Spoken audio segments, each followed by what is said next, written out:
दासी ने जोर से प्रक्षेपण यंत्र का स्विच तोड़कर खोला।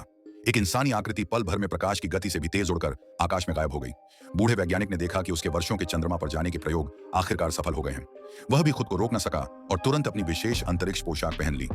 उसने दासी से कहा कि उसके लिए कार्बन मिश्रित स्टील का हेलमेट पहनाए और सांस लेने के लिए विशेष श्वांग ट्यूब जोड़े। हर संभव सुरक्षा सुनिश्चित करने के लिए उसने अपनी पीठ पर एक जीवन सुरक्षा रस्सी भी बांधी। सब तैयार होने के बाद वह बिना किसी हिचक के प्रक्षेपण कैप्सूल में लेट गया। फिर उसने सहायक को दोबारा प्रक्षेपण यंत्र चालू करने का इशारा किया। अगले ही पल वह प्रकाश की गति से भी तेज बाहरी अंतरिक्ष की ओर निकल गया। कुछ ही देर की उड़ान के बाद वह आसानी से वायुमंडल को पार कर गया और धीरे धीरे चंद्रमा की सतह पर उतर गया।